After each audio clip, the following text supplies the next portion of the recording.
And now, live from the Christian Bible Baptist Church studio, your favorite noontime show, The Baptist Lunch, hosted by Pastor Gil Lorena.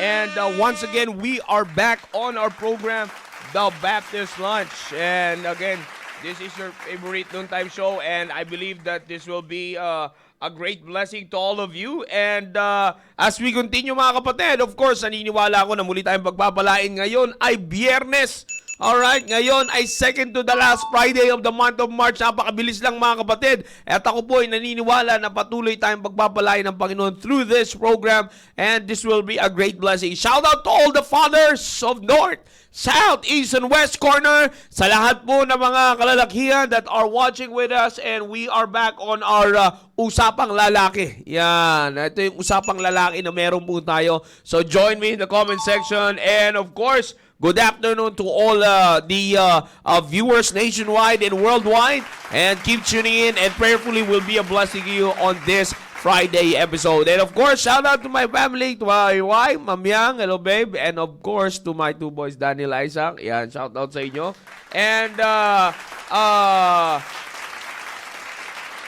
And of course, ganun din ay shout out to all the Team Focus and Team Preparation. Lahat ay manood kayo sa mga kalalakihan ng Team Focus Team Preparation. Kung gusto nyo humahubog bilang isang tunay na lalaki, lalo na sa panahon ngayon, ay keep watching the Friday episode ng ating programa, The Baptist Lunch. So once again, brethren, we are back on this Friday episode. This is our weekender episode. Kamusta po ang bawat isa po sa inyo? And now na nandito po tayo muli mga kapatid, ay pag-uusapan pa rin natin ang ministry and family, and particularly para sa ating mga fathers, leaders of the family, leaders of the home. Shout out to all of you. Diretso na po tayo sa ating topic. Alam niyo po, napakahalaga ng ministry sa buhay po natin. Kung paano ko po ito sinasabi sa mga young people, how important it is. The same thing with the wives, with the mothers, lalong-lalo na po sa atin as leaders of the family, because it will equip us spiritually on the main spiritual responsibility na meron po tayo. Ano po yun? Ephesians chapter 6 verse number 4, and ye fathers, provoke not your children to wrath, but bring them up in the nurture and admonition of the Lord. Alam niyo po mga kapatid, para sa shoutout sa lahat ng mga fathers na nandiyan dyan, ako'y naniniwala na if there is something that you should pay attention to and we should give focus on, ay walang iba kundi yung pag-bring up natin sa atin pong pamilya. Lalong-lalo na particularly yung pag-bring up natin sa atin pong mga anak. The reason why I'm telling you that is because mga kapatid, alam niyo po na dumarating na sa punto ng buhay ng maraming kabataan po ngayon, or dumarating na sa buhay ng punto ng maraming mga magulang mo ngayon na they are just giving in to the wants of the children and not to the need of their children. You see, marami na po bumibigay na lang at hinahayaan na lang ang kanilang mga anak to decide for themselves. You know, because of this worldly philosophy, meron tayong idea, matanda na yan, kaya alam niya na ang tama at mali. You see, hayaan, hindi na kailangan niya pakialaman. No, that's very wrong and that's very unbiblical. You see, that's the main point. It is a very unbiblical. Alam niyo po, sabi ko nga kadalasan yan po yung ating yan po yung ating yan po yung nagiging problema, lalong-lalo na ngayon na tayo po ay impluwensyado mga kapatid. Tayo po ay impluwensyado ng Western country. You see, mga Western countries, ano po yung mga nakaka-impluwensya po sa atin dyan mga kapatid? You see, kita nyo naman mga kapatid, ano po yung nangyayari? Hinahayaan na ng mga tatay na ang masunod sa kanilang buhay, sa buhay ng kanilang mga anak, ay mismong sila na. Bakit sabi nila? Matanda na yan, maririnig natin yan. Even to the famous actors and actresses or known actors and actresses that are already, mga magulang na ito. You see, and particularly for the family, kanina nga lang nakita ko ng isang NBA superstar na talagang ang nakalagay na doon is that whatever happens, pertaining to the NBA superstar is sabi doon, he is proud to be the father of his son, whoever she is. Bakit? Dahil yung his son niya, kita niyo, pansin niyo, naging she. Because yung anak po niya, dati naikwento ko na po yan dito yung anak po niya ay I think he was just 12 years old by that time or 10 years old, something like that. Bata pa. Nung nakakasama niya sa golf cart, ay nagkwento sa kanya yung anak niya. At nagsabi sa kanya yung anak niya that nakita niya ang kanyang preference at ang kanyang pagkatao is that he is a she. Akalain niyo po yun, naisip nung bata yun You see, naisip nung bata yun by his own, and imbis na i-counter nung tatay na kilala, NBA superstar, kilala, ano po yung nangyari? Sinang-ayunan pa at ipinagmalaki pa. You see that? So kung makikita nyo mga kapatid, napakabigat. Sabi ko nga, so alam na natin kung how will the child turn out later on. Alam na natin kung anong panig ng buhay niya. Alam na natin kung saan ang takbo ng buhay niya. Alam na natin kung saan papunta yung buhay niya. Bagamat hindi natin tinutuldukan and prayerfully makita sila ng katotohanan, but sabi ko nga po mga kapatid, Diyos na lang nakakaalam niyan, but the point na sinasabi ko po ngayon is that sa kapahintulutan ng kanyang ama na mangyari yun sa kanyang anak at makapagsalita ng ganun ang kanyang anak, ay talaga naman mga kapatid, sabi ko sa inyo, hindi na natin magagamot ang susunod na henerasyon. You see, darating na sa punto ng buhay natin na wala na. Hindi na natin mahihirapan na tayong i-win ang susunod na henerasyon. Kaya ko po ito sinasabi sa inyo for the sake of illustration so that maging maliwanag sa atin mga kapatid. Ito pong kalagayan po natin bilang isang leader ng pamilya. Na ang ministry will equip us to be more profound, to be more bold, and to have more courage na panindigan ang prinsipyo ng simbahan para may apply sa atin pong pamilya. You see, now, tingnan niyo po mga kapatid, sabi ko nga sa inyo dito, maganda yung sinabi po dito, as a father. Ito na lang, sabi dito, fathers, provoke not your children to wrath, but bring them up. You see, we have the command to bring them up. Specifically, the command of bringing up the children is not given to the mothers, but it is given to the fathers. You see, kaya ko po sinasabi po ito sa bawat isa po sa atin para maging maliwanag mga kapatid, no? Para maging maliwanag sa atin. Shout out to all the fathers. I hope marami po sa inyo nakasubaybay po ngayon. You see, and like I said, ito po mga kapatid, kaya ko po binabanggit po ito sa inyo sa kadahilanan mga kapatid na makita natin ang bigat ng ating reality. You see, ang bigat ng reality ng ating pong responsibility na dapat po nating gampanan. You see, alam nyo po, nakakalungkot lang isipin mga kapatid na sa panahon po natin ngayon, tignan nyo po sa panahon po natin ngayon, parang wala nang pakialam. Masakit man tingnan. Pero parang wala nang pakialam. Hindi na actually mali nga ako sa word na paggamit na parang talagang wala nang pakialam. You see, ganyan na po ang nangyayari. Wala nang pakialamanan. Basta ang alam lang natin mga fathers to provide their physical needs, to work for their financial needs. But that's it. Everything is good na. Wala na after that.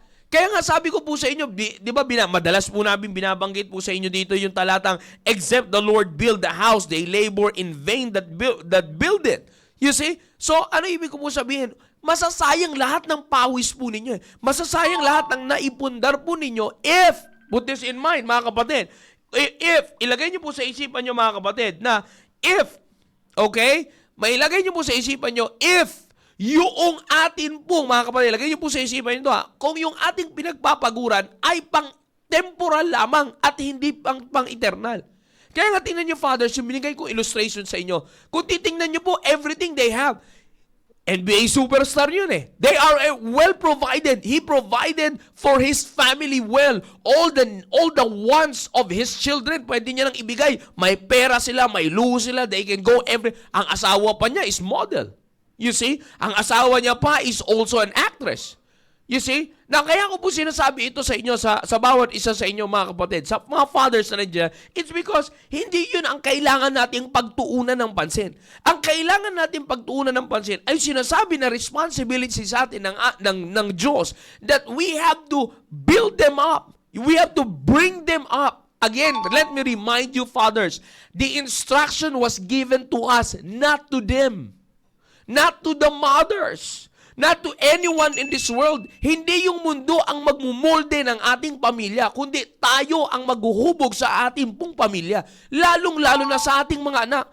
Kaya nga po nandiyan ang ministry because ministry will equip us more spiritually and will help us to be more aware para sa kalagayan ng ating pong mga anak, ng ating pong pamilya.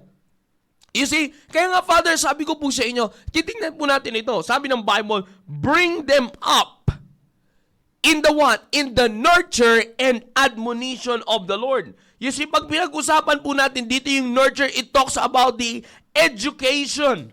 You see, it talks about the education and the admonition dito is by implication, it talks about the rebuke. In fact, this is about the education and the attention. Kaya nga, if we're going to train them up, we're going to discipline them, we have to bring them in the education and in the attention of the Lord.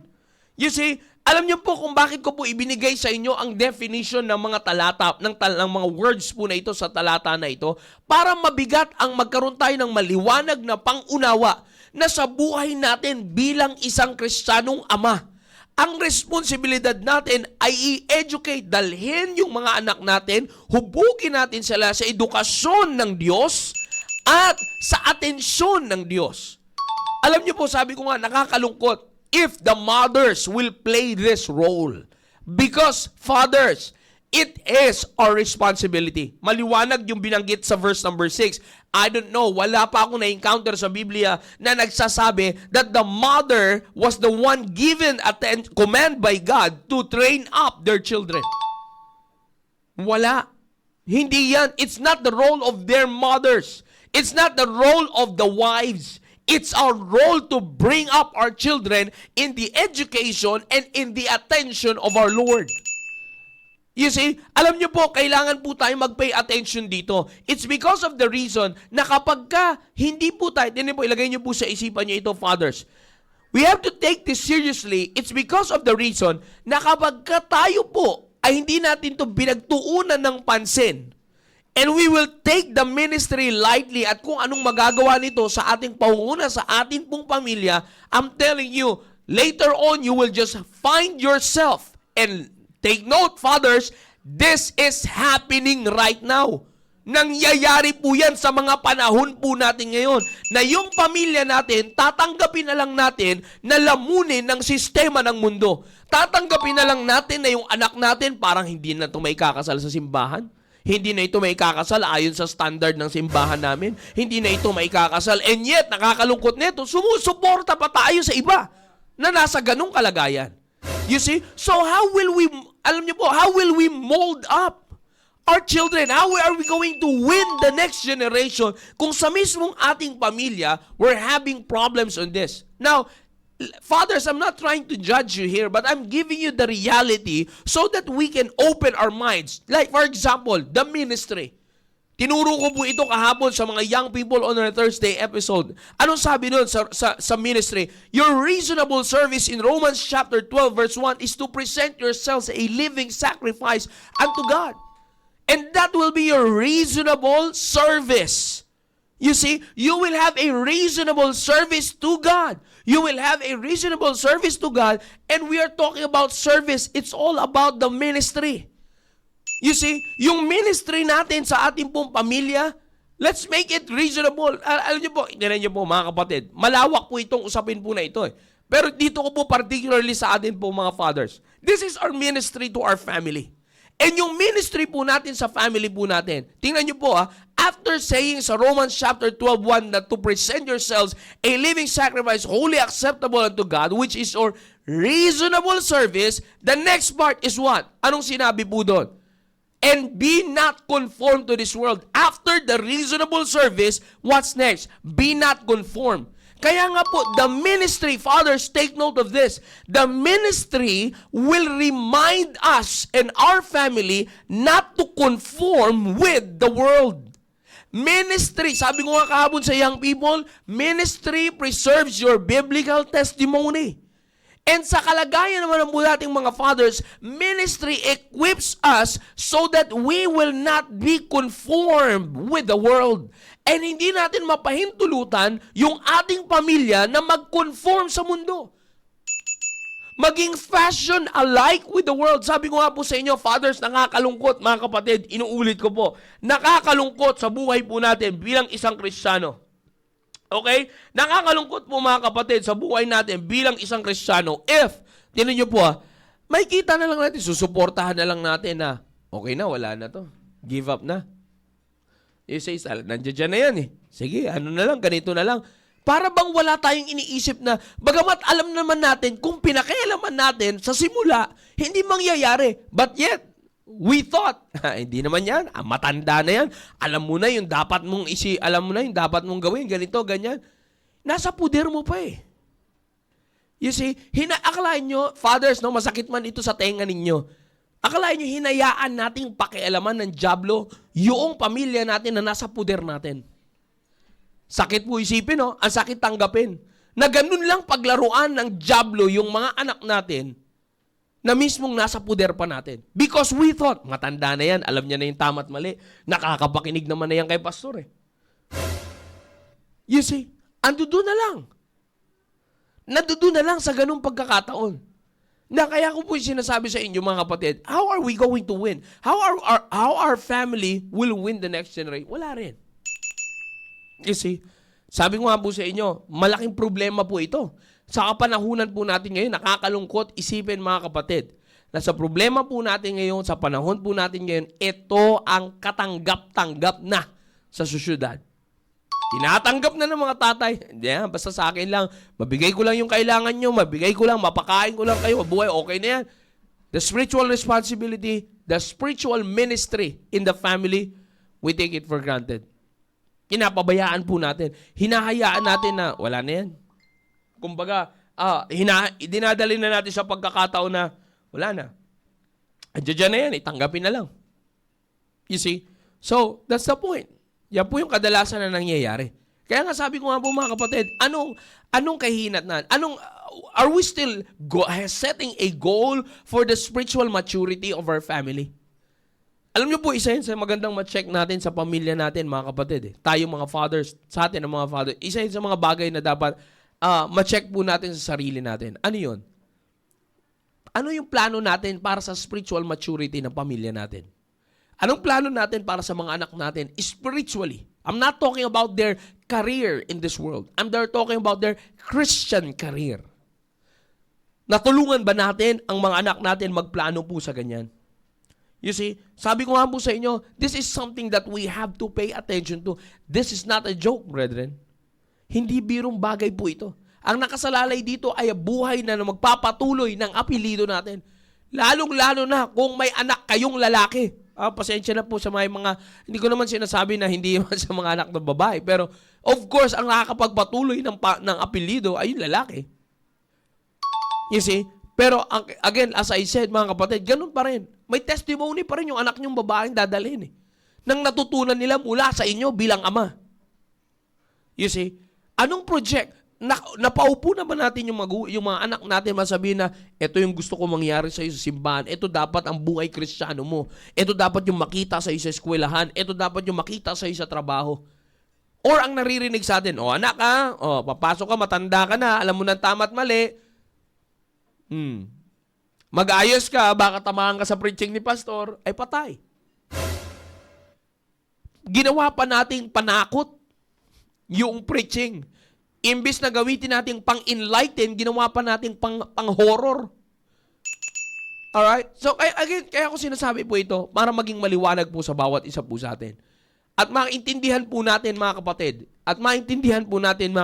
yung kadahilanan ng ating, na dapat natin pagtuunan ng pansin itong ministry. Let's not take ministry lightly. Rather, let's take the ministry to empower us more on how we should protect our family. Kaya sabi ko nga po sa inyo, napakaganda mga kapatid. Maliwanag ito, ang responsibility nasa atin. You see, sabi ng Biblia, and ye fathers, provoke not your children to wrath. You see, ito nga sinasabi ko po sa inyo, ito nakakalungkot. Kung nandiyan tayo sa first part of the verse, provoke not your children to wrath.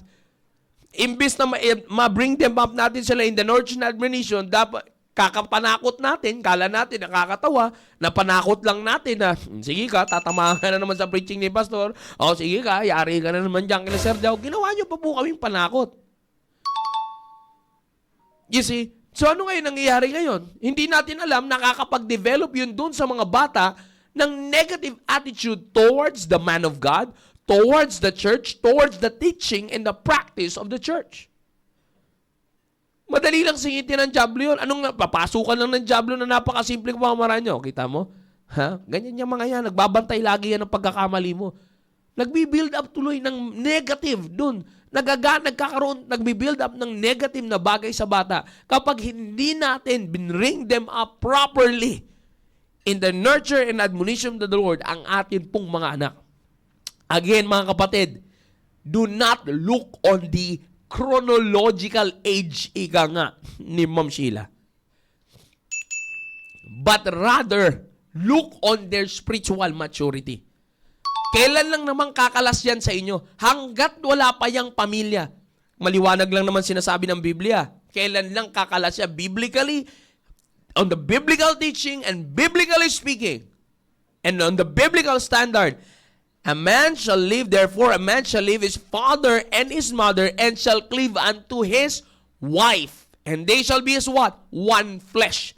Kailan kakalas? Kapag ka nag-cleave na sa kanyang wife. In other words, pag kinasal na. You see, pag nagkapamilya na, doon sila kakalas. Pero hanggat nasa poder po ninyo, it doesn't matter kung 35 ba yan. Kung nasa sa poder mo pa yan at ikaw pa hindi pa rin nagkakaroon ng pamilya, nandiyan pa rin ang responsibility mo to bring them up in the nurture and admonition of the Lord. Maganda nga po yung tinuro ni Ma'am Sheila eh. Akalain nyo, ganyan din ang nangyayari sa buhay natin bilang isang Kristiyano eh. We focus on the chronological age of our children rather than their biological age. Anong ibig sabihin? Mas nakafocus tayo doon sa edad. Matanda ka na. Ito mo, ilang taong ka na. Minsan, ang nakakalungkot nito, fathers kaya pa napuprovoke sa kasalanan yung mga anak natin. Tayo pa yung namimilit. Ano ba naman yan, anak? Tanda mo na, hindi mo pa ako nabibigyan ng apo. Ala na. Sablay-sablay na tayo. You see? Kaya, alam niyo mga kapatid, this is reality. The reason why I'm giving you this so that we can all preserve the Christian testimony of our children so that they can also win the next generation and they can show the world, iba yung tatay namin. You see, not for the sake na ipagmalaki nila tayo bilang tatay nila, but for the sake na ang ma-realize sila at ang maging emphasis ng kaibahan ng ating pagiging ama sa kanila, you see, is yung ating pag-stand sa biblical principle and church standard because of the reason na pinatapang tayo ng ministry. You see, sabi ko nga po paano kaya pag may lumapit? Paano kaya pag may lumapit po sa mga anak po ninyo? Kung may anak kayong babae at may nagsabi naman liligaw na. Ano kaya ang una nating tinatanong? You see, ikaw ba mag-aasawa na? Supposedly, ganyan yung dapat na itanong natin eh. Ikaw ba mag-aasawa na? You see, kaya mo na bang buhayin yung mga basic na questions? Pero ang pangit nito, kung ang tanong, alam naman mismo natin sa sarili natin na hindi pa mag-aasawa, tapos ang tanong pa natin, baka malaman ni Pastor yan ha? Katay. You see? Wag na muna ngayon. Alam nyo, again, inuulit ko mga kapatid, seryosohin natin ito.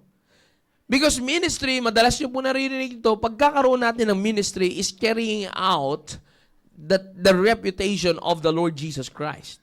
Because nakapattern yung service natin sa service ng Panginoong Jesucristo as a husband and as a father. Maliwanag yan. as a husband, even as Christ also loved the church and gave himself for it. So yung ministry natin sa asawa natin, nakapattern sa ministry ng Panginoong Jesucristo. You see? So ibig sabihin, sa lahat ng gagawin po natin na yan, pagdating dyan sa ministry natin as a husband and as a father, dala-dala natin ang reputasyon ng Panginoon. Kaya nga, ministry will help us not to be in conformity sa mundo po na ito. Ganyan tayo i-equip ng ministry para ma-preserve lang yung testimony ng susunod na henerasyon ng ating pamilya. Kaya ko po ito sinasabi sa inyo, fathers, because I just want to put emphasis dito sa bagay po na ito so that maunawaan natin na hindi lang tayo pupunta sa simbahan para umupo. Hindi lang tayo pumunta sa simbahan para makipag-shake hands, maupo. You see, mawala tayo dun sa traditional practice ng pagiging Kristiyano.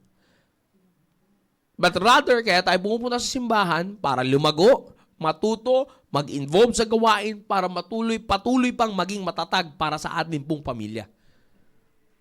Para sa paninindigan ng ating pamilya. Ngayon mga kapatid, if I'm not mistaken, ay kasama natin ngayon ang ating mahal na pastor. Yan, medyo nakayuko lang yung camera. Pastor Hill, magandang tanghali po sa inyo. Yan, medyo nasa biyahe na sila Pastor Hill ngayon at medyo nawawala-wala. Yan. Magandang tanghali, mga kapatid. Amen, amen. Yan, clear na po. Clear na, Pastor. Okay ba? Okay ba ako? Okay ba signal? Yes, sir. All clear. All clear, sir.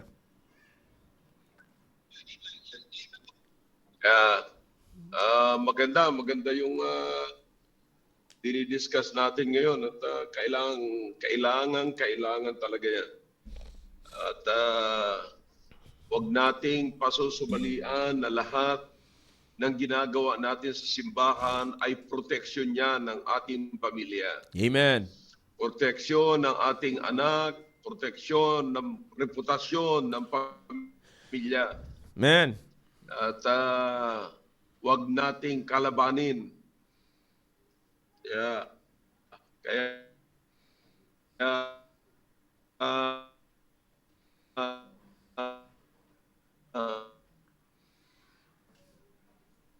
Yan, nasa biyahe. Medyo nagpuputol-putol lang po. Siguro sa spot, pagka bumabiyahe, umaandar.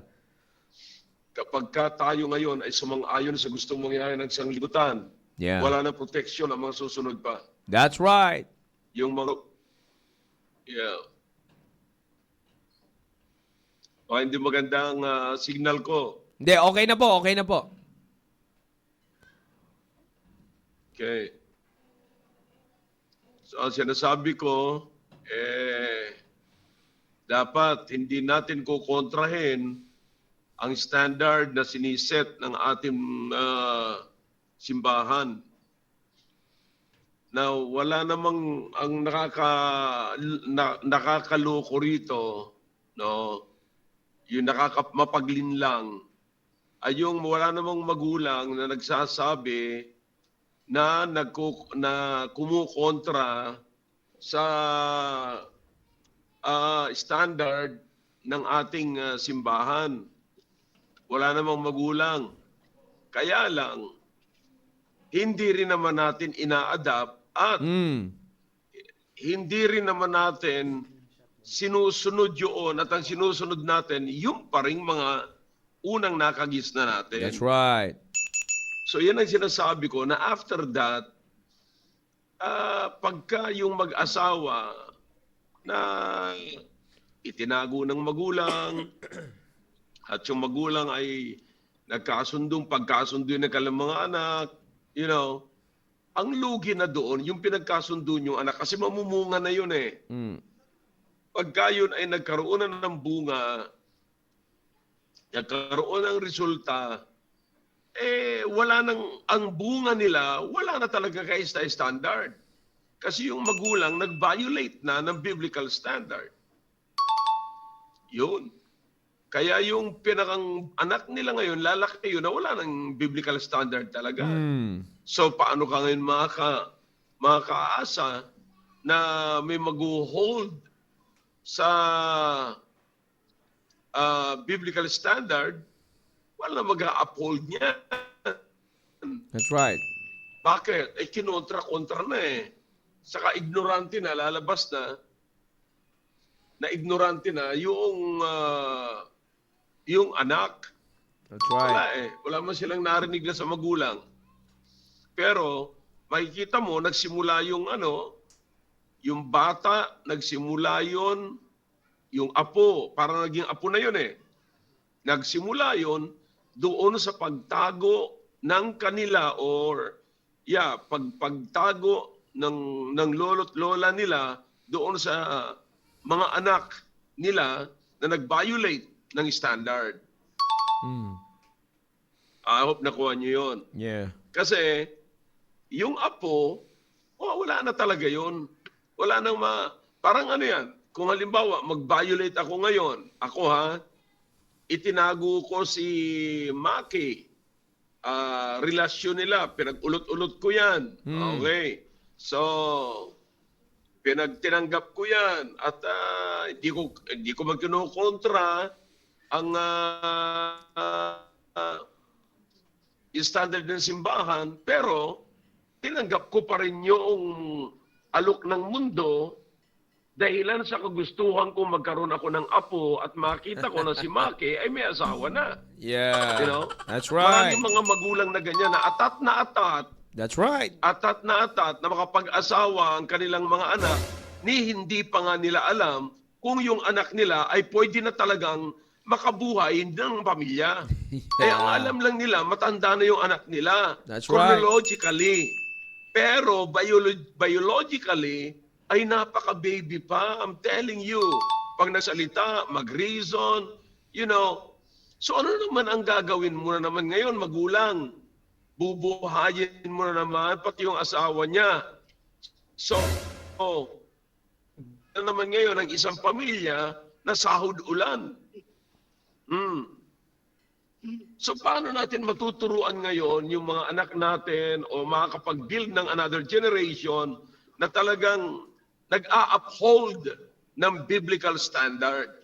Na ganyan lagi ang gagawin natin. Laging protektado ng mga magulang ang kanilang mga anak sa isang standard na hindi biblical.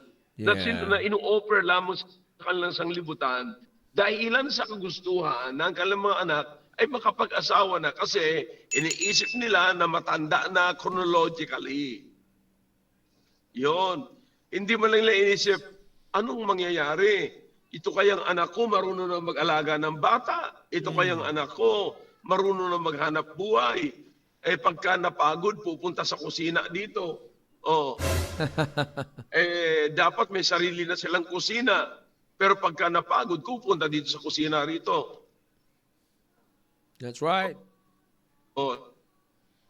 Sa bahay natin. Anong klase yan? So yun ang mga problema dyan na dapat sana yung mga magulang ay tumutulong sa ating simbahan sa pag-uphold, para matulungan, pag-uphold ng principle, ng biblical standard, para matulungan yung mga bata, yung mga anak na magtayo ng sariling pamilya. Kaya tanong, kung ako magulang, tatanungin ko, kaya mo na ba? Hindi ko tinatanong kung kaya mo na mag-asawa, kundi kaya mo na bang bumuhay ng pamilya? Kaya mo nang bumuhay ng pamilya? Mag-aasawa. Hindi niya pa alam kung saan niya iuuwi. That's right. Saan mo iuuwi? Maya-maya, iuuwi mo dun sa bahay ninyo na iisa ang kwarto ng lahat.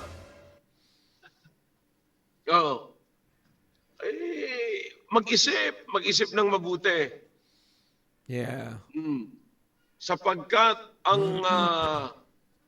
alam ko ang maraming kabataan ngayon, sasabihin ko to bilang pastor at without malice, magagaling lang sa sex.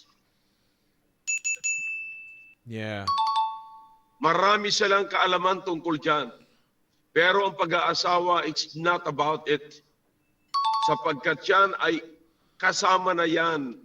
Ibig sabihin, talagang nandyan na yan. Pero ang dapat isipin natin, paano tayo makakapag-build ng isang godly family para makakontribute tayo sa isang godly country. That's right. Yun. Pagka wala tayong iniisip na makakatulong tungkol sa bagay na yan, ay tigilan na lang muna yan. That's right. Maligo na lang muna kasi init lang ng katawan yan. Tsaka yung bata, yung mga maglalaki, magbabae, pagka hindi pa marunong humawak ng responsibility, ay kalimutan na muna ni hindi nga siya responsible sa kanyang pananalita. Mapapansin mo yan. Pag nagsalita siya, pag nagkamali, maghahanap ng kung sinong i-blame. Yeah, that's right. Pero That's true. pagka nagsalita patungkol sa mga love, kala mo naman talaga naiintindihan yung love. Kaya, bantayan niyo yan kasi sa linggo yan ang mensahe ko. Amen. Kaya, ang pinakamaganda sa mga magulang, kasi wag lamang kayong masyado mag-isip sa mga apo-apo. Yumuko yung camera, ang Pastor. isipin ninyo talaga, Yumuko yung camera. yun. Ang isipin ninyo, paano makakapag-build at makakatulong, makakapag-contribute sa isang godly country. Amen. Yun. Yung kayang aking pamilya, ibilang ko kaya sa godly country, sapagkat meron akong godly family. Amen. It's good. Ayan. Kaya, sige lang mga kapatid. At sana nagkakaintindihan tayo pagtungkol sa bagay na yan. Amen. Alright. So, kaya tuloy lang tayo. Amen. Mahalin natin ang biblical principle sapagkat dyan tayo ibibless ng Panginoon. Amen. Ayun, kita mo, hindi nga alam nung na may programa ako, may tumatawag. Di siguro naka-tune in sa TBL eh. Ayun. So, kaya sige lang. Diyan tayo pagpapalain at ang ating pamilya pagpapalain sa pamamaraan, sa pag-i-embrace natin ng biblical principle. That's right. Amen. Okay? So, maraming salamat mga kapatid. Diyan lang muna tayo. Amen. At ako yung maasa na tayo sama-sama. Sama-sama, masaya tayo magsasama. Yeah.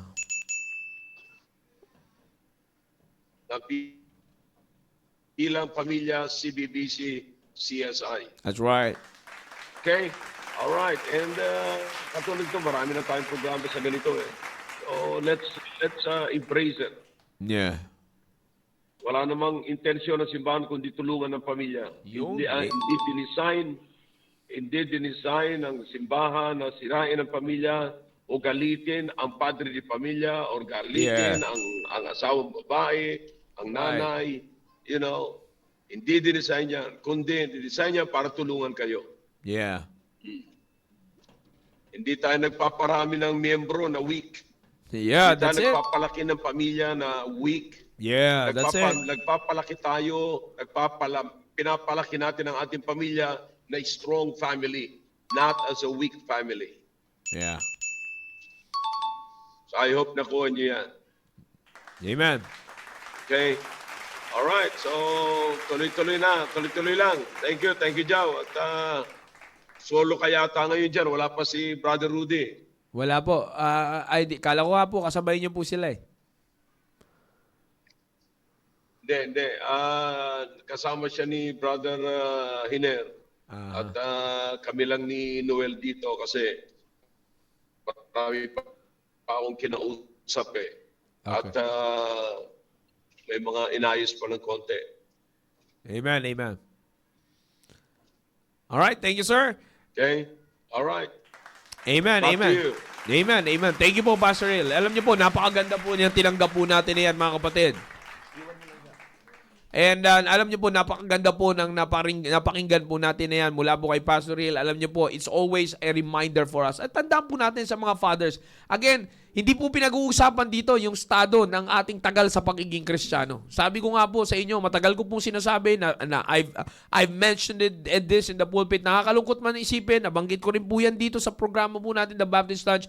Nakakalungkot mang isipin. Pero ang paboritong paglaruan ng Diablo ay yung mga matatagal ng Kristiyano na hindi natin nalalaman yan at hindi na natin nababantayan sa kadahilanan na meron tayong thinking, nandito na ako sa kalagayan na matured na ako. No sir, no ma'am. Para sa mga tatay na nakakapanood ngayon, kung sino man po tayo, set aside po natin yan. Tandaan po natin, pantay-pantay tayo sa pagtanggap ng salita ng Diyos. Walang special na pagbibigay ang salita ng Diyos.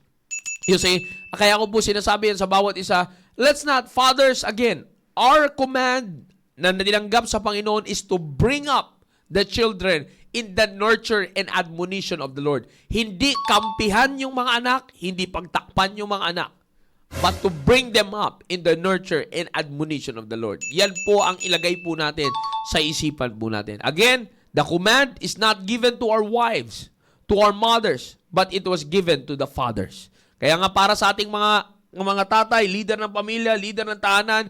Again, kaya lagi po namin sinasabi dito bilang every Friday, usapang lalaki to. Dito natin patunayan ang pagkalalaki natin sa pamilya po natin at sa atin pong mga anak. Muli, maraming salamat po at sa inyo pong pagsubaybay dito po sa ating pong programa. And it's a great blessing na kasama po natin ang ating mahal na pastor. And ingat po, pastor. And see you later. And ganoon din po, sa bawat isa po na sumaybay-bay, mamaya, meron pa tayong mga area activities, area programs, and also, meron pa tayong mga church program mamaya, the preparation program, and of course, you want to join the fellowship with us. Last week, wala rin tayo sa team, sa ating TCS, sa ating fellowship. Kaya join us mamaya, and let's all have an excellent spirit by spiritually accepting yung mga kailangan natin para sa paglago natin. Masakit man, pero tanggapin natin.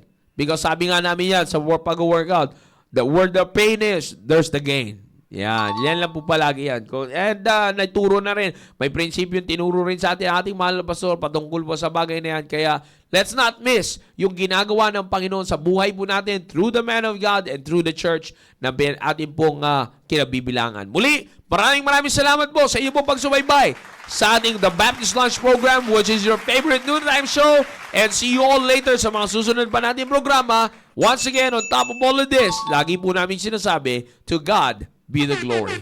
Maraming salamat, Pastor. Thank you, everyone. Have a blessed Friday afternoon.